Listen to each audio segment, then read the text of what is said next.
네, 성도 여러분 안녕하십니까? 앞에 이렇게 투명 가림막이 있으니까 조금 낯설긴 한데 조금 더 코로나 시대에 맞춰서 안전하게 예배드리기 위해서 또 우리 수아 아빠가 또 설치를 해 주었습니다. 여러 가지 오늘 이제 보도에 보니까 우리 수석 장로님께서 말씀해 주시는데 950명이 넘어섰다고 합니다. 코로나 확진자가. 상당히 위험한 어떤 그런 시기를 우리가 지나가고 있는 것 같습니다. 더 방역에 우리가 철저히 할 필요가 있고 또 스스로의 개인 위생을 잘 지켜서 안전하고 건강하게 하나님 은혜로 이 시기를 잘 지나갔으면 좋겠습니다. 그래서 오늘은 좀 시기가 그런 시기고 해서 그날을 준비하는 사람들이 하는 주제로, 부제는 재림교인은 어떤 사람들인가 하는 어떤 그런 내용을 가지고 좀 몇 주간 할 수 있을 때까지 좀 쭉 준비해서 여러분들과 좀 말씀을 나누려고 합니다.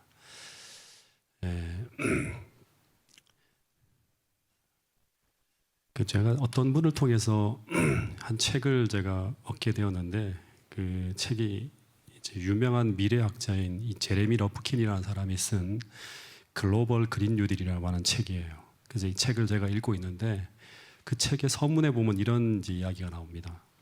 우리는 지금 현재 전 세계적인 비상사태에 직면해 있다고 하는 거예요. 그러니까 과학자들은 지금 세상의 상황이 기후변화로 인해서 지구상의 모든 생물종이 고통 속에 다 멸종할 수밖에 없는 그런 위기로 다가가고 있다고 하는 거예요. 그런 이야기를 이제 쭉 그 내용에 보면 나와요. 근데 문제는 뭔가 하면 오늘을 살아가는 대부분의 사람들이 이런 임박한 현실을, 이런 위기를 의식하지 않고 살아가고 있다고 하는 거예요. 지금 코로나가 일어나고 있는 것도 이제 미래부터 계속 미래학자들이 예언한 대로 지금 상황이 벌어지고 있는 거거든요. 남극과 북극이 녹고 있다고 빙하가 급속하게 녹아가는 것도 오래전부터 계속 얘기했던 이야기예요. 그래서 급속도로 지구가 지금 더워지고 있는데 근데 우리는 현재 이것이 얼마나 심각한 것인지를 느끼지 못하고 있다고 하는 거예요. 근데 그 책의 내용에 보면 그 유엔 산하에 과학위원회가 있는데 몇 개, 그 중에 하나가 이제 기후변화에 관한 정부 간 협의체가 있대요. 근데 이 사람들이 이제 연구를 하고 난 다음에 2018년 10월에 이런 보고서를 내놓았다고 합니다. 그러니까 지금으로부터 한 2년 전이죠. 예. 지금 지구 온난화가 과속화되고 있고 이대로 가다가는 머지않아 지구상의 생명체 전체가 생존할 수 없는 대단히 심각한 큰 위험에 직면하게 될 것이라고 하는데, 그런데 이런 심각한 문제를 피하기 위해서 어떻게 해야 되는가 하면 여기서 낸 이 보고서예요. 온실가스의 배출량을 2010년 배출량을 기준으로, 2020년이 아니라 2010년도에 배출한 그 배출량을 기준으로 해서 짧은 기간 안에 절반 가까이를 줄여야 한다고 하는 보고서를 내놓았어요. 근데 그 당시 그 보고서에서 얘기한 게 뭐냐 그러면 우리에게 남아있는 시간이 얼마나 남아있는가 하면 2018년에 발표를 했으니까 2018년 기준으로 고작 12년밖에 남아있지 않다고 하는 거예요. 12년 안에 빨리 뭔가를 해야 돼요. 그래서 2030년까지 탄소 배출량을 절반 이하로 줄여야 한다고 하고 2050년까지는 탄소 배출량을 제로로 실현해야 된다고. 이거는 뭐 미룰 수가 없는 거래요. 다시 말해서 2050년에 가서는 화석 연료를 전혀 쓰지 않은 그러한 어떤 시스템으로 지구가 완전히 혁신해야 된다고 하는 거예요. 그래서 최근에 한국 정부에서도 2050년까지 탄소 중립을 이루겠다고 정부에서 발표를 했죠. 근데 이 말은 어떤 말인가 하면 오늘 우리가 생존을 지속할 수 있는 그런 환경으로 이 지구를 되돌리려면 우리는 지금 우리가 살아가는 삶의 방식을 획기적으로 바꿔야 한다고 하는 거예요. 사회, 경제, 심지어 먹고 살아가는 모든 삶의 방식을 이 온실가스가 나오지 않는 형태로 획기적으로 바꿔야 되는데 이것은 뭐를 의미하는가 하면 그 사람이 이제 보고서에서 나온 거예요. 전례를 찾아볼 수 없는 그런 방식으로. 원래는 지구가 서서히 이렇게 이제 시스템이나 사회가 바꿔가는데 그게 아니라 전례를 찾아볼 수 없는 그런 방식으로 급격히 세상이 바꿔지는 그런 일들이 벌어질 것이라고 하는 거예요. 주유소가 다 사라지고 자동차가 기름을 넣는 게 아니라 전기나 수소차로 순식간에 다 바뀌어지고 난방과 공장의 생산 방식 그리고 모든 발전소가 다 바뀌는 거예요. 그런데 이렇게 되면 어떤 일이 벌어지는가 하면 문제는 지구가 사회적으로 굉장히 불안정하게 될 거라고 하는 거예요. 중동의 산유국이 가만히 있겠어요? 그걸로 먹고 사는데 그대로 두면 다 망하게 되는 거예요. 미국과 러시아에 있는 거대한 석유 재벌은 어떻게 될까요? 그리고 이 나라에서 국가 간 석유 수송을 위해 설치한 거대한 송유 라인, 이거 다 그런 얘기가 나와요. 엄청나게 많은 돈을 투자한 거예요. 그리고 바다에 설치한 거대한 석유 저장 시설, 지금도 만들고 있는 것, 어마어마한 돈이 들어가는데 이 모든 것이 다 폐기되어져야 한다고 하는 거예요. 그래서 이런 복잡한 이해관계가 얽혀 있는 이 문제를 과연 12년 안에 획기적으로 다 바꿔낼 수 있을까 하는 거예요. 정말 빠른 시간 안에 이 지구를 생존이 가능할 수 있는 그런 환경으로 서둘러서 바꿔야 되는데, 이걸 경고하고 있는데 근데 이것이 가능할까 하는 거예요. 이게 사회운동이나 학자들의 구호나 이런 어떤 그런 환경운동가들이 할 수 있는 일일까? 이 전문가들은 말하기를 현재 지구에 있는 현재 시스템으로는 불가능하다고 하는 거예요.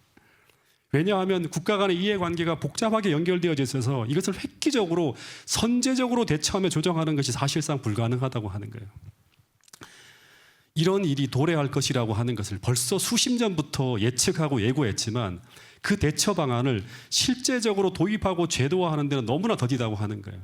그래서 거기 보면 이 파이낸셜 타임즈의 논설위원인 그 질리언 테드라는 사람이 이런 말을 했대요. 극단적인 기상이변이 더욱 흔해지고 있는 상황이 너무나 두렵지만, 그러나 더 심각한 문제는 이런 진단이 내려진다 하더라도 세계는 그에 대응할 효과적인 메커니즘이 없다고 하는 거예요. 수많은 나라들이 국가의 이익을 강력한 힘으로 조정하고, 수많은 어떤 국가들이 다 이해관계가 있잖아요. 그런데 이걸 어떻게 해야 되냐면 강력한 힘으로 조정하고 통제하여서 이끌 수 있는 강력한 컨트롤 타워가 필요하다는 것이 계속 대두되고 있다고 하는 거예요. 그런 리더십이 있어야 되는데 현재 세상에는 그런 리더십이 없다고 하는 거예요. 그런데 이런 상황 속에서 자꾸만 언론에 비춰지고 있는 존재가 있는데 그 존재가 바로 교황입니다. 우리는 계속 관찰하고 있잖아요. 지금 이 기후변화가 인류가 지금 이제 인류의 위기, 경제 문제라든 사회 붕괴를 이루어내는 가장 심각한 문제 중에 하나, 기후 문제라고 하는, 기후 변화 문제라고 하는 걸 계속 이제 얘기하고 있어요. 근데 지금 이 인류의 가장 급박한 이슈에 대해서 교황이 계속 메시지를 던지면서 이야기하고 있어요. 네.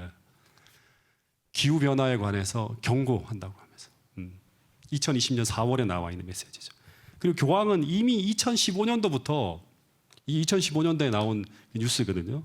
이 기후 문제, 기후 변화 문제를 막기 위해서 뭐라고 하는가 하면 세계 정부라고 하는 새로운 시스템을 도입해야 된다고 하는 주장을 펴고 있었어요. 계속 교황이. 네. 벌써 이런 것들이 이렇게 벌어질 걸 예측하고 이런 얘기를 계속 해오고 있었다고 하는 거예요. 여러분, 지금 지구는 기후 문제만이 아니죠. 제가 지난번에도 한번 설교할 때 말씀을 드렸지만 인류 공존을 위협하고 있는 굉장히 많은 문제들이 휩싸여 있어요. 모든 문제가 다 뭐냐 그러면 공존을 위협하는 문제예요. 같이 함께 살아갈 수 없는 그런 문제들이에요. 이기심과 이해관계로 서로 갈등하고 파괴하는 그런 공멸을 향해 달려가고 있는 이런 세상을 향해서 우리가 어떻게 새롭게 세상을 바꿔야 되는데 어떻게 바꿀 수 있을까가 전 지구적인 고민인데, 그런데 교황은 이런 세상을 구원하기 위해서 마치 구세주처럼, 세상을 구원할 구세주처럼 구질서를 해체하고 새로운 세계 질서를 놓자고 세상에 제안하고 있습니다. 근데 교황이 얘기하는 그 큰 틀이 무엇인가 하면 이제 우리가 계속 이제 아마 예언을 연구하시는 분들이 계속 내놓고 있는 신세계 질서라고 하는 거. 이걸 공식적으로 발표를 해요. New World Order라고 해서.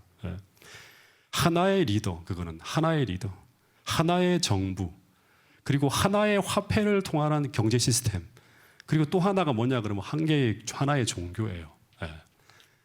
그래서 지구를 구원하기 위해 난 새로운 세계 질서를 놓아야 된다고 하는 것이 계속 얘기되고 있는 거예요.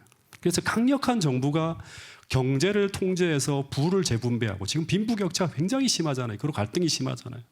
그리고 기후 문제를 해결하고, 그리고 모든 정치적 갈등을 해결하고, 또 하나가 뭐냐 그러면 하나의 종교로 세상을 통합해서 지금 종교 갈등으로 빚어지고 있는 모든 문제를 다 해결하겠다고 하는 거예요. 그것이 바로 교황이 세계를 구원하기 위해 내놓는 신세계 질서라고 하는 거예요. 그런데 여러분, 이게 구호로만 그치지 않고 실제 활동하고 있어요. 계속 교황이 움직이는 저기 얘기하는 기사들을 종합해 보면 이 최근에 나온 기사인데요. 2020년 10월 6일자 기사인데, 이 교황이 아사시라고 하는 곳을 방문하여 발표한 내용이에요. 코로나로 인해서 무능한 정치와 시장 경제의 실패를 확인했다고 합니다. 이게 무슨 말인가 하면 자유시장 경제는 실패했다고 하는 거예요, 교황이. 그래서 새로운 세계 경제 질서가 필요하다고 하는 거예요. 그래서 새 회칙에는, 교황이 발표하는 새 회칙에는, 교황은 코로나19 팬데믹을 통해서 무능한 정치와 시장 자본주의의 실패를 확인했다고 하면서 인류애를 중심으로 둔 새로운 삶의 방식을 찾아야 한다고 얘기하는 거예요. 이 과거 시스템이 아니라 이제는 새로운 삶의 방식, 새로운 질서를 놔야 된다고 하는 거예요. 그래서 총 11개의 챕터로 구성된 새 회칙이 이제 발표됐는데, 교황은 세계적 보건 위기가 마술처럼 여겨졌던 시장 자본주의의 실패를 증명했다. 모든 것이 시장 자유주의에 의해 해결될 수 있는 것은 아니라는 것을 보여준다고 하면서 얘기를 하는데, 이 교황의 회칙에서 여러 나라가 위기에 대응하는 방식이 다르다는 점은 별개로 하더라도 함께 하지 못하는 무능함이 확연히 드러났다. 이게 무슨 말인가 하면, 문제는 글로벌하게 연결되어 있는데 하나하나 나라들이 개개인의 풀면 풀 수 없다고 하는 거예요. 이 문제를 이제 한 정부가, 하나의 정부, 단일 정부가 이 문제를 해결하고 단일 지도자의 필요성이 대두되고 있다고 하는 것을 계속 이제 브리핑을 통해서 말하고 있는 것입니다. 그리고 또 하나 정말 우리가 눈여겨봐야 될 게 뭐냐 그러면, 교황이 이런 메시지를 던지고 있습니다. 종교 통합을 위한 메시지죠. 천국은 모든 이에게 열려 있습니다. 교리는 중요하지 않습니다. 신을 믿지 않아도 양심을 따르면 신이 자비를 베풀 것입니다. 여러분, 얼마나 아름다운 말이에요. 제가 교황이 넣는 신세계 질서 가운데 하나가 종교 통합이라고 했죠. 얼마나 세상이 종교로 찢어지고 갈라져 있습니까? 그런데 그런 찢어지고 갈라진 세상을 하나로 통합할 수 있는 메시지가 바로 이거예요. 우리는 선이라고 하는 이 보편적 가치를 통해서 하나로 연합될 수 있다고 하는 거예요. 여러분, 지금 세상은 이 멸망해가는 지구를 구하기 위해서 대안이 절박하게 요구되어지는 시점을 지나가고 있습니다. 그래서 세상은 지금 이 과거의 구질서가 아니라 완전히 획기적으로 세상을 바꿀 수 있는 새로운 질서를 찾고 있어요. 그리고 그것을 일으켜줄 지도자를 찾고 있습니다. 그런데 그 대안으로 교황이 지금 제시하고 있는 이 신세계 질서라는 대안은 세상이 조금 더 절박하게 돌아갈 때 교황이 제안하는 이 안을 거부할 수 없을 거예요. 다른 안이 안 보이니까. 그래서 이 전 지구적 문제를 해결하기 위해서 이제 절대적인 힘을 가지고 전 세계의 모든 통치자들을 통제하는 가장 도덕적인 지도자가 원탑으로 등장하고, 그를 보좌하는 세계 정부 같은 조직이 세워져서 이 모든 것을 조정하기 위해서 모든 종교, 정치, 경제적 조직체를 하나로 묶는 거예요. 이게 바로 뭐예요? 계시록 13장에서 우리가 얘기하는 바벨론이라고 하는 조직체가 등장하게 될 것이라고 우리가 수도 없이 150년 전부터 예언하고 있던 바로 그 일이 박두에 있다고 하는 거예요. 여러분, 이것이 바로 뭔가 하면 계시록 13장에서 이야기하는 교황을 통해 전 세계가 지배되어지는 것, 이게 바로 뭐예요? 중세 시대로 다시금 세상이 돌아가는 거예요. 그런데 성경은 말하기를 그렇게 세워지는 조직이 세우고자 하는 그 신세계 질서라고 하는 것이 실상은 하나님을 대신하여 짐승의 우상을 세우고 짐승의 표가 강요되어지고 있는 가운데 경제를 하나로 다 장악해서 사단이 바라는 악의 제국을 세우는 방향으로 흘러가게 될 것이라고 하는 거예요. 다 본인이 지배하는. 여러분, 그런데 주님은 이 마지막 때 세상이 이렇게 종말로 급박하게 흘러갈 때 주님은 이런 세상의 흐름에 끌려가는 사람들을 구원하기 위해서 어떻게 하는가 하면 한 무리를 형성해서 이런 일을 행할 것이라고 합니다. 그 사람들은 이 세상이 흘러가는 흐름에 맞서서 그 바벨론의 거짓과 기만을 폭로하고, 하나님은 그런 가짜 신세계가 아니라 예수 그리스도를 통해 세워지는 진짜 신세계를 세우고자 하신다는 진리를 전해야 될 사람들을 준비시키고 있다고 하는 것입니다. 여러분, 그래서 마지막 때 세상엔 두 가지의 신세계 플랜이 제시되어질 거예요. 하나는 바벨론이라고 하는 도시가 내놓을 신세계 질서이고, 또 하나는 하나님께서 제시하는 새로운 세상 신세계 플랜이에요. 주님의 재림을 통해서 이루어지는 거죠. 근데 종말이 다가올 때 주님은 이런 무리들을 등장시켜서 그 소식을 세상에 전하게 하며 하나님의 플랜을 제시하고 세상에 드리워진 그 기만과 거짓을 폭로하게 하는 그 무리들을 준비시켜서 이런 말씀을 전하게 하실 거라고 하는 거예요. 자, 이 말씀 같이 한번 읽어보겠습니다. 요엘서 2장 1절에 있는 말씀입니다. 시작. 시온에서 나팔을 불며 나의 성산에서 호각을 불어 이 땅 거민으로 다 떨게 할지니 이는 여호와의 날이 이르게 됨이니라. 이제 임박하였으니.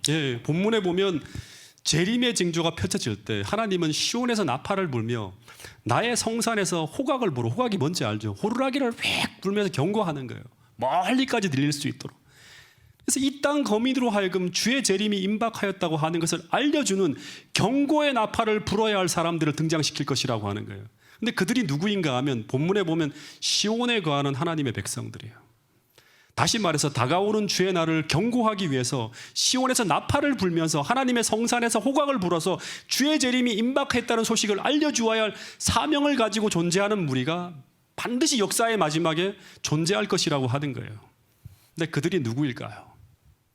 그들이 바로 그 시대에 끝까지 신앙을 지키면서 남아있는 무리가 되어서 하나님이 주시는 그 진리의 빛을 보존하고 있는 무리, 즉 바로 우리들이라고 하는 거예요. 여러분, 그래서 저는 오늘부터 시작해서 이 흔들림의 시대에 이런 재림을 준비하는 기별을 전하는 사명을 부여받은 우리가 정말 어떤 사람들인지, 정말 우리 교회가 남은 우리가 맞는지, 정말 이 교회는 어떻게 시작되었고 어떻게 탄생되었는지, 그리고 우리가 회복해야 될 것이 무엇이고, 그리고 우리의 사명이 무엇인지 그 시작부터 시작해서 정확하게 알아보면서 미래에 우리가 가야 될 길을 정확하게 한번 공부해보는 시간을 가지려고 지금 제가 오늘 말씀을 준비했어요. 그래서 오늘부터 시작해서 시리즈로 계속 공부하게 될 것입니다. 그래서 오늘 공부하는 것은 여러분 정말 반복해서 들어보시면서 잘 이해가 안 되시면 저한테 전화를 하세요. 그리고 문자를 보내든지. 그래서 정확하게 하나하나 짚어가면서 우리 교회가 가지고 있는 정체성이 무엇인지를 정확하게 짚어가는 시간을 좀 함께 가졌으면 좋겠습니다. 그리고 이번 기간을 통해서 불확실하게 알고 있었던 것이 있었다면 확고하게 정비하면서 주의 재림을 준비할 수 있는 여러분과 저가 될 수 있기를 간절히 바라겠습니다. 여러분, 우리는 재림을 기다리며 준비하는 사람인과 동시에 세상의 주의 재림을 경고하며 세상으로 하여금 주의 오심을 준비하게 하는 경고의 기별을 전해야 될 사람들이에요. 네. 근데 이렇게 재림을 준비하라는 사명을 받은 재림교회가 탄생하게 되는 배경이 되는 시점이 언제부터인가 생각해 봐야 돼요. 다시 말해 재림교회는 왜 생겨났는가 하는 거예요. 그냥 세속적 관점에서 보면 뭐 1860년 이렇게 생겨났다고, 재림운동을 통해 태어났다고 하는데, 우리 대쟁투라는 책이 있잖아요. 그거 한번 다 읽어보세요. 제가 요즘에 새로 읽고 있거든요. 거기 보면 하나님의 구속 역사의 관점에서 보면 언제부터 이 재림교회의 필요성이 대두되는가 하면 대쟁투 3권에 보면 16세기에 종교개혁이 실패하면서부터요. 정확하게 머릿속에 담아놓으세요. 이게 포인트입니다. 다시 말해서 종교개혁이 동력을 잃고 멈추면서부터 그때부터 재림교회의 필요성이 대두되어집니다. 이거 꼭 아셔야 돼요. 근데 여러분, 종교개혁이라고 하는 것이 무엇을 개혁하는 것이죠? 다니엘서를 통해 보면 이 작은 뿔이라고 하는 교황권이 하나님의 교회를 지배하던 그 중세 종교 암흑 시대에 이제 개혁해서 정말 하나님의 말씀으로 돌아가는 교회를 탄생시키는 작업하는 그 과정에서 탄생한 게 바로 이제 종교개혁을 통해서 개신교가 태어납니다. 근데 여러분, 머릿속에 잘 기억하세요. 하나하나. 다니엘서를 보면 이 작은 뿔이 지배하는 중세 종교 암흑기를 뭐라고 표현하는가 하면 하나님의 백성들에게는 대환란의 시기라고 합니다. 대환란, 1260년간을. 그리고 마태복음 24장에도 그 시기를 대환란으로 봐요. 그래서 이 중세 암흑기가 끝나면 종말이 시작됩니다. 중세 암흑기가 끝나면, 대환란이 끝나면 종말이 시작돼요. 그러면서 재림의 징조가 나타나요. 마태복음 24장에 보면 환란 후에 지진이 나고 암흑일이 터지고 별이 떨어지는 이런 사건들이 다 예언되어져 있죠. 그리고 그 다음에 주님이 재림하신다고 하는 이야기가 마태복음 24장에 보면 나옵니다. 그래서 원래 하나님이 뜻하신 바는 16세기부터 시작된 이 종교개혁이 계속 이어져서 결국 중세 암흑기 동안 잃어버린 모든 진리를 다 찾아내고 다 밝혀내어서, 그리고 그 또 하나, 그 모든 진리가 하나로 모아져서 그 진리를 소유한 한 무리를 만드시는 것이 하나님의 뜻이었어요. 다시 말해 종교개혁을 온전히 이루어낸, 정말 사도행전에 나오는 온전한 교회를 다시금 탄생시키는 것이 하나님의 계획이었어요. 이 개혁이 계속 가야 돼요. 계속. 그리고 그들을 통해서 1798년 이후에 하나님은 세상의 마지막 추수의 기별인 새 천사의 기별을 온 세상에 전하게 해서 당신의 백성을 모으시고 그 후에 재림하는 것이 원래 하나님이 가지셨던 플랜 A, 원래의 계획이었어요. 그러나 종교개혁으로 탄생한 개신교회가 종교개혁운동이라고 하는 엄청난 구호로 시작은 했지만, 구호만 거창했지 실제로 역사를 보면 그 개혁 운동은 그 시작에서부터 한 발짝도 못 나가고 실패합니다. 여러분 계시록 3장에 보면 7교회가 나오잖아요. 그죠? 그 7교회 중에 종교개혁 시대를 재림교회는 무슨 교회로 보죠? 무슨 교회로 보죠?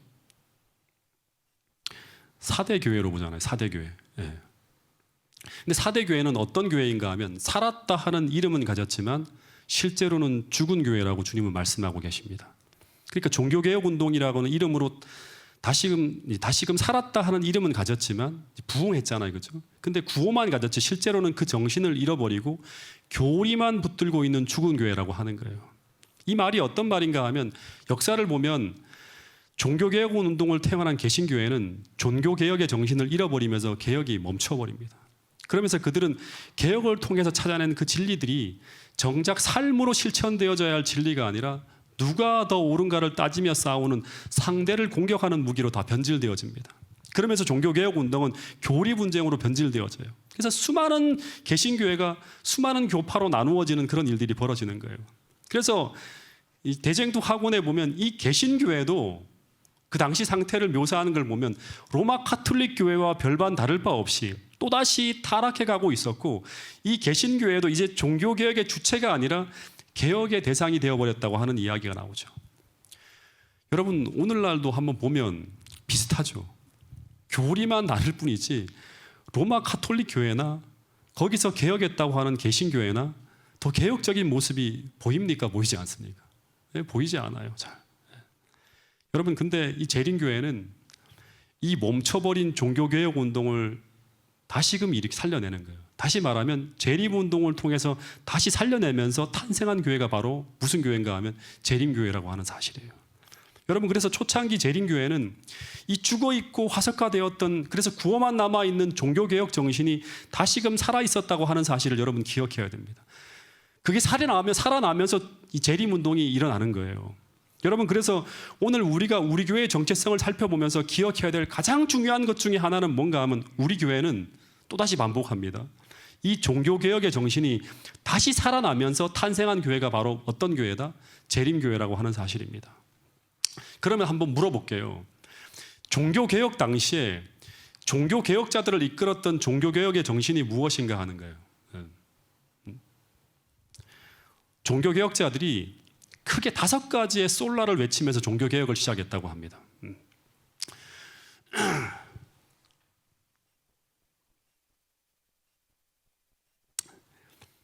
어떻게 보면 이 5가지의 솔라를 통해서 개혁의 산물들이 나타나게 됩니다. 그래서 이 5가지의 솔라는 종교개혁의 기초이자 그 동력을 만들어내는 정신이라고 할 수 있어요. 재림교회도 여기서 탄생해요. 제가 그거를 다 설명드릴 거예요. 여러분 이 솔라라고 하는 게 뭔지 아시죠? 이 라틴어로 솔라라고 하는 것이 영어로 하면 only 하고 한국말로 하면 오직, 유일한 이런 뜻이에요. 종교개혁 하는 어떤 그런 모든 사람들은 이 5가지의 정신을 소유하면서 그것을 따라서 종교개혁을 이루어냅니다. 그 5가지를 나열해 보면 첫 번째는 뭐냐 그러면 솔라 스크립투라라고 하는 것은 경전이에요. 그래서 오직 경전, 즉 오직 성경이죠. 오직 하나님 말씀이라고 하는 거예요. 두 번째는 뭔가 하면 솔라 피데라고 하는 건데 피데는 믿음이에요. 오직 믿음. 그다음 세 번째는 뭔가 하면 솔라 그라시아, 오직 은혜. 그 다음에 네 번째는 뭔가 하면 솔루스 크리스투스라고 해서 오직 그리스도라고 하는 거예요. 그 다음에 마지막 5번째는 뭐냐 그러면 솔리데우 글로리아라고 해서 오직 하나님께 영광이라고 하는 거예요. 근데 이 5가지 구호 중에서 가장 중요한 것이 뭔가 하면 첫 번째예요. 솔라 스크립투라라고 하는 말인데 이것은 뭔가 하면 오직 성경이라고 하는 말이에요. 근데 이거는 이제 막 그 책을 읽어보면 교황이나 교회나 교회 전통이나 종교회의 등의 어떤 다른 것도 아닌 오직 성경만이 우리의 궁극적인 권위가 된다고 하고 우리의 모든 삶의 판단 기준이 된다고 하는 구호인데 근데 더 중요한 건 뭐냐 그러면 또 한편으로는 이 구호는 뭔가 하면 오직 성경 말씀으로 제시된 진리라고 하면 우리는 순종하겠다고 하는 말씀과 같은 거예요. 조금 더 구체적으로 말하면 끊임없이 성경을 통해 제시되어지는 빛이 하나님의 말씀이라면 나는 무조건 순종하며 내 삶 속에 성경적이지 않은 것들을 개혁해내는 정신이 바로 뭔가 하면 솔라 스크립투라라고 하는 정신이에요. 그래서 만약 우리 속에 이 정신이 살아있다면, 다시 말해서 교회가 이 정신을 잃어버리지 않고 계속 이 종교개혁의 정신을 따라 살아가고 있다면, 하나님은 그 교회와 그 개인에게 끊임없이 진리의 빛을 비추어 주셨을 것이고, 그들은 그 주신 진리의 빛을 따라서 계속 개혁하면서 결국 조용교개혁의 끝에서 모든 교파가 나눠지는 것이 아니라 하나의 빛으로 통합되어졌을 것이라고 하는 거예요. 여러분, 그래서 대쟁투 상권 298페이지에 보면 이런 말씀이 있습니다. 이 말씀을 같이 한번 읽어보겠습니다. 시작.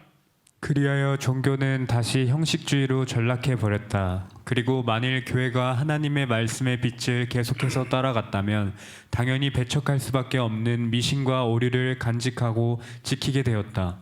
이리하여 종교 개혁으로 인하여 고무되었던 정신은 점차 사라져 버렸고, 마침내 루터 시대의 로마 교회처럼 개신교회도 큰 개혁이 필요한 지경에 이르게 되었다.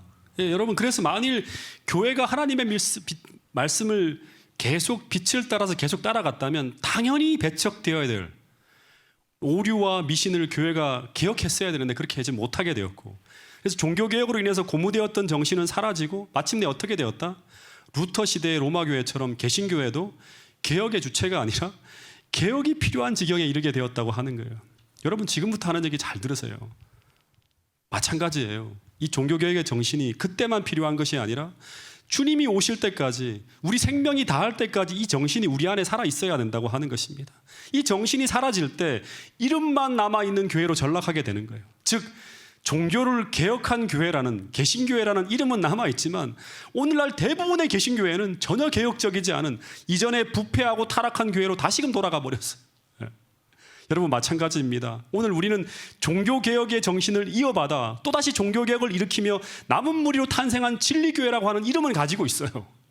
근데 만약 오늘 우리가 그 초기 재림교회 선조들이 가졌던 이 정신이 오늘 우리에게 살아있는가 하는 거예요. 이걸 자문해 봐야 된다고 하는 것입니다. 그것이 없다면 우리는 또다시 부패하게 됩니다. 로마 가톨릭 교회나 부패한 일요일 교회나 우리나 별반 차이가 없이 흘러갈 것이라고 하는 것이 오늘 역사를 통해서 보여주는 아주 중요한 교훈이라고 하는 사실입니다.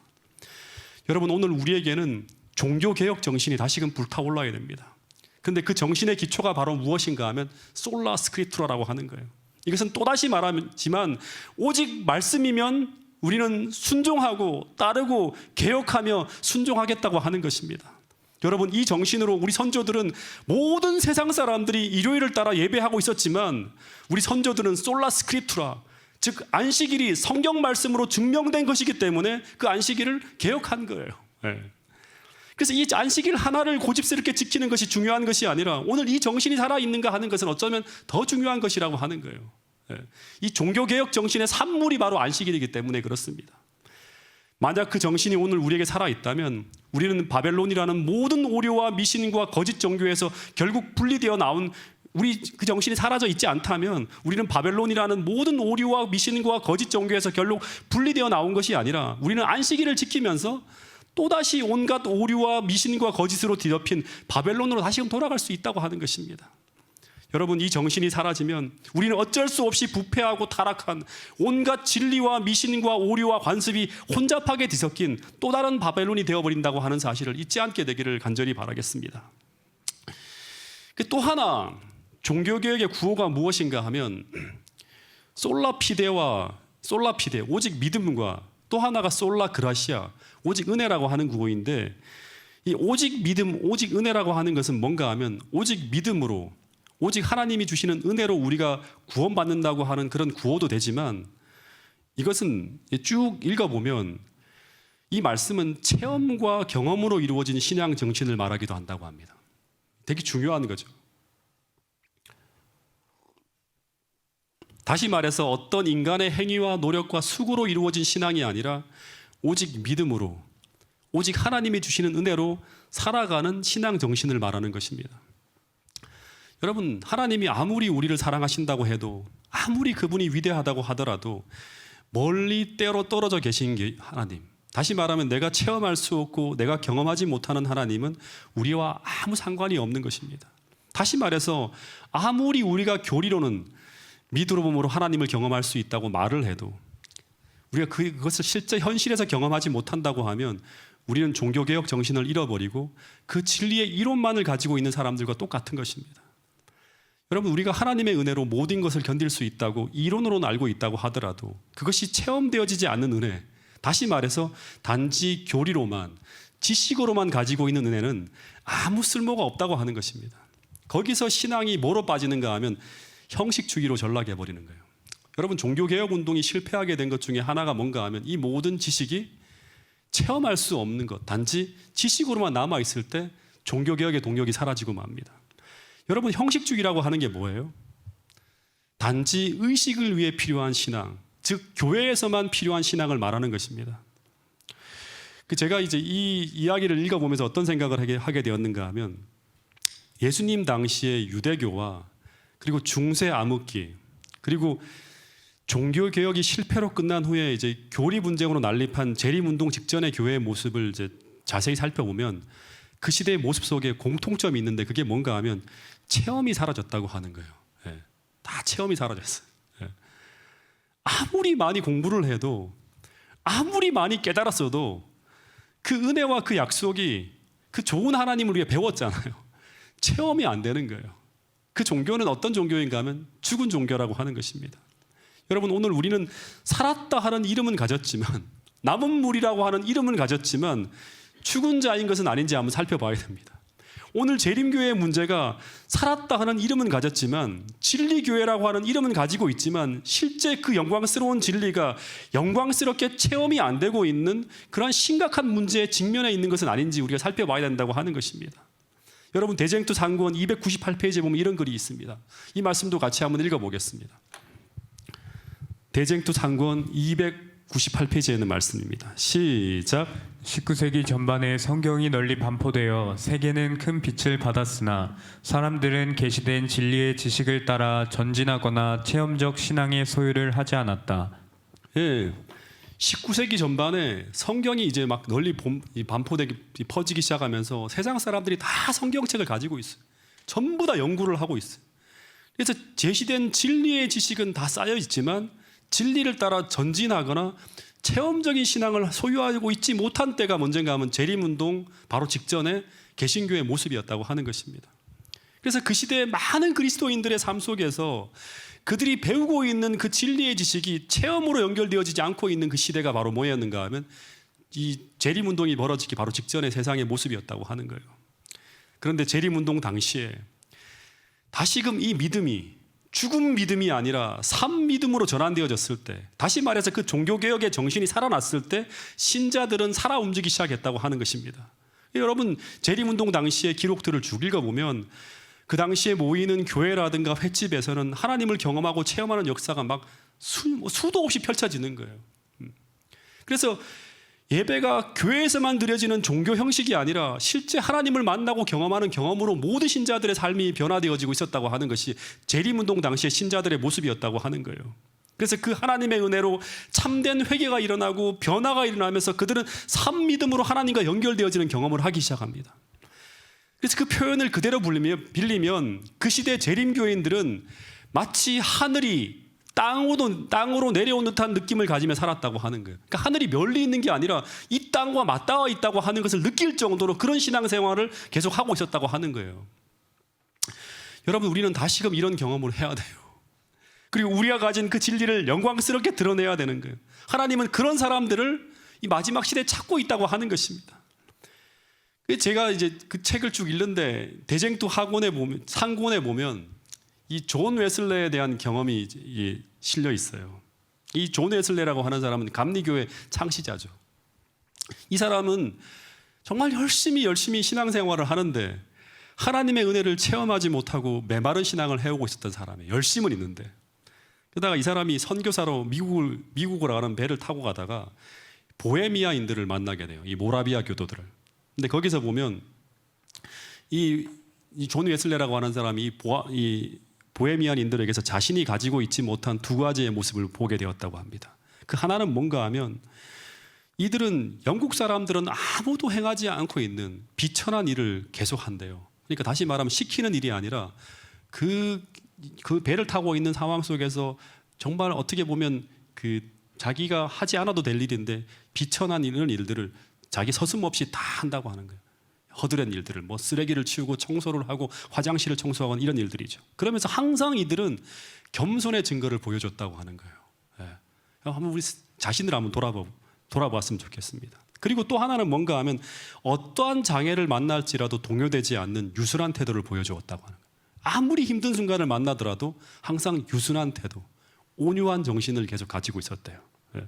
예를 들면 이런 얘기가 나와요. 구체적으로 밀침을 당하든지 막 지나가다가 사람이 막 미친다든가 또는 어떤 상황 속에서 매를 맞든지 또는 넘어뜨림을 당하게 되면 그들은 다시 일어나서 가버릴 뿐이요 한마디의 불평도 입 밖에 내지 않았다고 합니다. 예. 그냥 툭툭 털고 그냥 지나가는 거예요. 한마디의 불평도 입을 내지 않았대요. 예. 요즘으로 말하면 어떻게 이제 생각하면 되냐 그러면 운전을 할 때 갑자기 다른 차가 확 끼어들어요.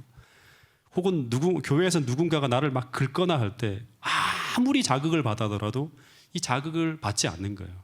한마디의 불평도 입 밖에 내지 않고 묵묵히 웃으면서 온유하게 그냥 대해가는 거예요. 이게 바로 모라비아 교도들의 모습이었다고 하는 거예요. 근데 존 웨슬레가 그것이 어떻게 가능할까를 심각하게 고민하기 시작합니다. 하나님은 이 존 웨슬러를 위대한 개혁자로 세우기 위해서 그의 열심 속에서 그가 필요한 것이 무엇인가를 그 영국에서 미국으로 가는 그 배에 타서 이 모라비아 교도들을 만나게 하는 거예요. 그들이 가지고 있는 것이 무엇인지를 보게 하는 거예요. 근데 이게 이 사람들에게 어떻게 이것이 가능할까를 심각하게 고민하기 시작합니다. 그 배를 타고 가면서. 근데 그 능력이 자기에게는 없는 거예요. 그래서 이 웨슬리도 정말 열심히 하나님 말씀대로 살려고 애쓰는 사람이었는데 왜 안 되는 것일까? 나는 안 되는데 그들은 어떻게 그것이 가능할까 하는 것을 고민하게 되었다고 하는 거예요. 근데 이 고민은 오늘날 말씀대로 살려고 애쓰는 모든 사람들의 고민이에요. 예. 근데 웨슬리가 이제 그들이 교만과 분노와 복수의 정신에서는 물론이요 공포심에서도 놓여놨는지의 여부를 시험해 볼 수 있는 기회가 찾아왔다고 하는 그 기록이 있어요. 근데 그것이 바로 뭔가 하면 이 모라비아 교도들은 언제나 아침 예배를 드릴 때 시편을 읽었다고 합니다. 근데 그들이 시편을 읽고 있을 때 갑자기 이제 말씀 속에는 하나님은 우리의 피난처요 막 이런 얘기들이 나오잖아요. 그죠? 근데 갑자기 배가 거칠어지면서 큰 노시 막 찢어져요. 그리고 파도가 배를 삼킬 듯이 막 가판위를 휩쓸었다고 합니다. 그러니까 대서양 한가운데서 벌어진 일이에요. 그때 수많은 영국인들 사이에서 떠들고 부르짖는 소리가 일어났대요. 막 살려달라고 죽게 되었다고 하면서. 근데 그때 이 모라비아 교도들은 여러분 잘 알 거예요. 아마. 조용히 송영을 계속해서 불렀다고 합니다. 하나님의 임재. 우리가 예배 드릴 때 송영을 부르잖아요. 그 송영을 하나님 우리와 함께 하시기를 송영을 불렀대요. 그래서 그 후 이 웨슬레가 너무너무 신기해서 그들 중 한 사람에게 이렇게 물어보았다고 합니다. 당신들은 무섭지 않았습니까? 라고. 그랬더니 그들이 말하기를 우리는 종교개혁 정신 속에 하나가 뭐죠? 솔라 그라시아. 하나님의 은혜로 조금도 무섭지 않았다고. 조금도 무섭지 않았대요. 그리고 요한선 웨슬레는 또 뭘 물어봤는가 하면 그러나 부인들과 아이들은 무서워하지 않았습니까? 당신들은 건장한 남자니까 무서워하지 않았을 수 있지만 아이들과 어린이들은 무서워하지 않았습니까? 라고 또 물어보았대요. 그러자 그는 아주 부드러운 어조로 이렇게 말했다고 합니다. 아니요, 우리의 부녀들과 아이들은 죽는 것을 두려워하지 않습니다. 네. 무엇 때문에 죽는 것도 두려워하지 않는가? 그들은 오직 그리스도를 믿는 믿음으로 그리고 그리스도께서 주시는 그 은혜와 은총으로 솔라 피데, 솔라 그라시아, 솔루스 크리스토스, 다시 말하면 오직 그리스도를 실제적으로 경험하고 있는 거예요. 예수님을 통해서 그 은혜와 그 하나님이 주시는 능력을 실제적으로 경험하고 있는 거예요. 근데 요한 웨슬레는 당시 그 심한 폭풍우 가운데서 침몰하기 직전에 배가 막 흘러가고 있었을 때 그때 이 요한 웨슬레는 그때 아직 자기가 하나님으로 더불어 화평의 보증을 가지고 있지 못함을 깨닫고 심하게 두려워하는 상황을 지나가고 있었다고 그렇게 기록하고 있습니다. 여러분 다시 말해서 한 사람은 진리의 지식은 가지고 있었지만 오직 믿음과 은혜로 구원을 얻는 그 하나님을 경험하는 삶 속으로 들어가지 못했다고 하는 것이고 반대로 한 무리는 그 진리의 지식을 믿는 믿음과 은혜로 하나님을 경험하는 구원의 삶 속으로 들어가 체험을 하고 경험을 하고 있었다고 하는 것입니다.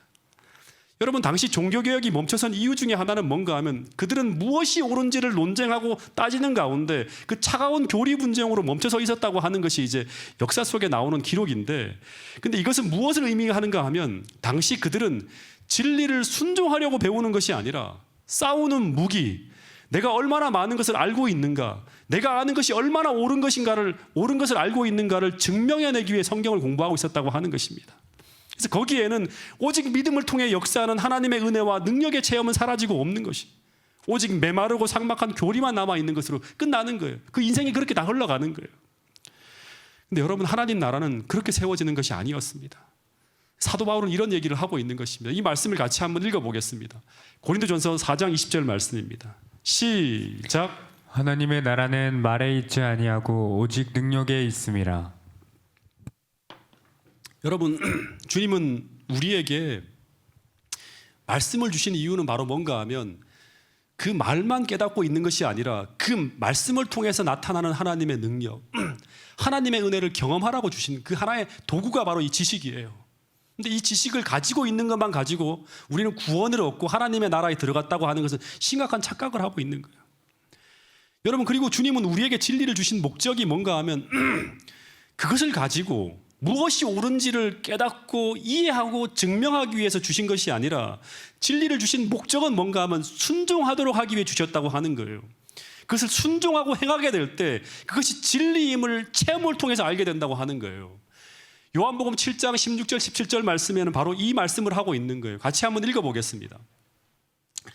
시작. 예수께서 대답하여 이르시되 내 교훈은 내 것이 아니요 나를 보내신 이의 것이니라. 사람이 하나님의 뜻을 행하려 하면 이 교훈이 하나님께로부터 왔는지 내가 스스로 말함인지 알리라. 예, 사람이 내가 보내는 이것이 진짜 하나님으로부터 왔는지 안 왔는지를 우리가 깨달을 수 있는 방법은 뭔가 하면 이걸 실천하면 되는 거예요. 이걸 행하려고 하면 받으면 된다고 하는 거예요. 여러분, 우리가 십자가에 대해서 정말 지식적으로는 잘 알고 있지만, 그래서 그분이 나를 정말 사랑하고 있다는 것과 그분의 희생이 얼마나 큰지를 지식적으로 알고 있고, 그래서 그분의 십자가를 지고 우리가 살아야 된다는 것도 우리가 지식적으로는 다 알고 있어요. 근데 정작 주님을 위해 작은 것 하나 희생하지 못하고, 작은 것 하나도 포기하지 못하고, 작은 것 하나도 내려오지 못하고 있다고 하면 우리는 십자가의 진리를 모르는 거예요. 이건 모르는 거예요, 진짜로. 네. 여러분, 우리가 용서를 어떻게 하는지, 그리고 왜 해야 되는지 아무리 말로는 잘 설명한다고 하더라도 그 사람이 정말로 자기에게 죄 지은 자를, 다시 말하면 그 죄를 지은 작은 자를 참으로 용서하지 못한다고 하면 그런 하나님이 말씀하시는 용서에 대해서 모르는 거예요. 이게 성경적인 가르침이에요. 근데 교회 안에 진리에 대한 체험보다는 머리로만, 입술로만 아는 사람들이 늘어나고 있는 시대가 바로 뭔가 하면 예수님이 초림하기 직전의 유대교의 모습이고, 중세시대의 기독교의 모습이고, 종교개혁 후에 재림운동 직전의 교회의 모습이었다고 하는 거예요. 개혁의 대상이 되어버린 이 부패한 개신교의 모습이었다고 하는 것입니다. 근데 여러분, 이 모습이 오늘날의 우리들의 모습은 아닐지 한번 심각하게 생각해 봐야 된다고 하는 것입니다. 여러분, 종교개혁자들은 죽은 지식만을 찾아내는 개혁자들이 아니라 산 경험의 지식, 다시 말하면 체험으로 진리를 체득한 사람들이 바로 진짜 종교개혁자들이었다고 하는 것이, 내가 그 지식을 살아있는 지식으로 체험하고 솔라 피데, 솔라 그라시아, 믿음으로 하나님의 은혜를 경험하는 삶을 살아가는 사람들. 예. 여러분, 그래서 하나님은 이 종교개혁이 멈춰진 시대에 다시금 또 한 번의 종교개혁 운동을 일으킬 계획을 가지고 있었고, 그 운동을 통해서 또다시 진리를 위해 삶을 개혁하는 무리, 그리고 오직 믿음과 은혜로 그 진리를 경험하고 체험하는 가운데 하나님의 산 지식을 소유한 남은 무리를 탄생시키려고 또 한 번의 종교개혁 운동을 계획하고 있었는데, 그 종교개혁 운동으로 탄생한 교회가 바로 무슨 교회인가 하면 재림교회라고 하는 사실입니다. 여러분, 그 무리들은 종교개혁의 네 번째인 오직 그리스도, 이 모든 능력이 오직 그리스도에게 있음을 알고 오직 그분을 의지하는 가운데 오직 그분께 영광을 돌리는 사람들, 내 삶의 존재 이유가 오직 그분께 영광을 돌리는 것인 것을 참으로 깨닫는 진짜 그리스도인들이었다고 하는 것이에요. 여러분, 그리고 그들이 부르짖는 기별이 뭔가 하면 자신의 삶으로 부르짖는 첫째 천사의 기별이에요. 그게 뭐죠? 하나님을 두려워하며 그에게 영광을 돌리라. 이는 그의 심판하실 시간이 이르렀다고 하는 거예요. 나처럼 내가 이렇게 내 삶의 존재 이유가 하나님의 영광인가, 하나님께 영광을 돌리는 것인 것처럼 너희들도 이 마지막 시대에 무너져가고 희망이 없는 세상 속에서 그렇게 살지 말고 하나님을 믿는 믿음으로 삶을 개혁하라고 하는 거예요. 그게 바로 초기 재림운동 당시에 재림운동을 하던 선조들이 외쳤던 기별이었고 그들의 삶이었다고 하는 거예요. 그래서 그들은 조셉 베이츠 같은 사람들은 전적으로 자기의 삶을 다 이 기별을 위해 헌신했다고 하는 거예요. 여러분, 다시 말해서 그들은 하나님을 두려워하고 그에게 영광을 돌리는 것이 무엇인지를 참으로 아는 사람들, 진짜 이 기별을 받아들인 사람들이었어요. 그 사람들이 바로 또 한 번의 종교개혁을 일으켰다고 하는 것입니다. 여러분, 근데 각시대 대쟁투에 보면 이런 기록이 있습니다. 이 말씀을 같이 한번 읽어보겠습니다. 대쟁투 상권 311페이지에 있는 말씀입니다. 시작. 하나님의 나라에 설 수 있는 백성들을 준비시키기 위하여서는 하나의 큰 개혁이 이루어져야 할 것이었다. 당신의 백성이라고 공언하는 사람들 중에 대부분이 영원한 것을 위하여 준비하지 않고 있음을 보신 하나님께서는 당신의 자비로서 그들을 혼수 상태에서 깨워 주님의 재림을 위하여 준비를 갖추게 하시고자 경고의 기별을 보내실 예정이었다. 하나님께서는 하나님의 날에 설 수 있는 백성들을 준비시키기 위하여 하나의 큰 개혁이 이루어져야 될 것을 알았다. 이 재림운동이라고 하는 건 종교개혁이에요. 그러니까 종교개혁이라고, 종교개혁 정신이 다시금 살아나는 거예요. 이게 불이 붙어서 이제 개혁을 하는 거예요. 왜 개혁을 해야 되는가 하면 당신의 백성이라고 공언하는 사람들 중에 대부분이 영원한 것을 위하여 준비되지 않고 있음을 하나님이 보셨다고 하는 거예요. 여러분, 오늘 우리는 준비되어져 있나요? 살펴봐야 돼요. 하나님께서는 당신의 자비로서 그들을 혼수 상태에서 깨워서 주님의 재림을 준비하기 위하여 준비를 갖추게 하시고자 경고의 기별을 보내실 예정이었다. 그게 바로 뭐예요? 새 천사의 기별이라고 하는 것이죠. 주님은 당신께서 재림하시기 전 그 하나님의 날에 설 수 있는 백성들을 준비시키기 위해서 하나의 큰 개혁을 이루어서, 그냥 전하는 게 아니에요. 큰 개혁을 이루어서 한 무리를 만들어서 한 운동으로서 세상을 깨우기 위한 일을 계획하셨다고 하는 거예요. 여러분, 그래서 오늘 이 교회는 개혁의 정신이 살아나야 돼요. 그러니까 여러분의 삶 속에 종교개혁이 일어나야지만 주님께서는 또 한 번 우리를 통해서 늦은비 성령운동이라고 하는 또 한 번의 종교개혁 운동을 펼치고, 그래서 우리가 삶으로서 이 진리를 다 받아들이는 그러한 사람으로 변화되어졌을 때 우리는 하나님의 능력을 힘입어서 세상의 마지막 기별을 전하게 되는 거예요. 여러분, 이제 눈을 감고 한번 생각해 보게 되기를 바라겠습니다. 여러분, 오늘 우리는 그날을 준비해야 됩니다. 그러기 위해서 우리에게 필요한 것이 무엇인가? 오늘 이 시간 진지하게 우리 스스로를 한번 생각해 보기를 소망합니다. 여러분, 나에게는 정말 솔라 스크립투라의 정신이 살아있는지, 다시 말해 나는 오늘 성경을 통해 제시되어지는 빛이 하나님의 말씀이라면, 그것이 진리라면 무조건 순종하며 내 삶 속에서 성경적이지 않은 모든 것들을 개혁해내는 그런 정신이 우리 안에 살아있는지 이 시간 한번 진지하게 살펴볼 수 있게 되기를 바라겠습니다. 나는 정말 성경의 지식만을 받아들이고 있는 건 아닌지, 그 말씀을 삶으로 받아들이고 있는지 한번 생각해 보시길 바랍니다. 그 두 번째, 오늘 우리 안에는 그분을 정말 사랑해서 그분의 사랑을 정말 온전히 믿는 믿음으로 우리가 가짐으로 말미암아 오직 내 삶의 모든 문제와 형편 속에서도 오직 그분을 의지하는 가운데 그분의 능력과 은혜를 경험하는 삶을 살아가고 있는지, 다시 말하면 그 은혜를 경험하는 삶을 살아가는 가운데 실제적인 하나님을 경험하는 삶을 내가 살고 있는지 이 시간 한번 생각해 보시기 바랍니다. 나에게 신앙은 하나의 형식인지 아니면 실제 체험 속에 살아가는 신앙인지 이 시간 함께 고민해 보는 시간이 될 수 있기를 바라겠습니다. 그리고 마지막으로, 나는 그분이 나를 얼마나 사랑하는지를 알고 있기 때문에, 그분이 나를 위해 얼마나 큰 희생을 치르는지 그 십자가의 사랑을 내가 알고 있기 때문에, 그렇기 때문에 나는 나의 영광이 아니라, 나를 숭배하는 삶이 아니라 오직 그분께 영광을 돌리는 것을 나의 삶의 존재 이유로 믿고 오늘도 그분에게만 영광을 돌리는 삶을 내가 살아가고 있는지 오늘 나 자신을 한번 살펴보시기 바랍니다. 여러분, 우리는 오직 그날을 바라보며 준비하며 살아가는 사람들이 바로 재림교인들이에요. 그날을 위해 오늘 다시 한번 내 삶의 종교개혁이 일어나야 하는 시점에 오늘 우리가 서 있다고 하는 사실을 우리가 깊이 생각하면서 이 종교개혁의 정신이 다시금 우리 안에 살아날 수 있게 해달라고 이 시간 다 함께 짧은 시간이지만 기도하는 시간을 갖도록 하겠습니다. 다 함께 기도하겠습니다.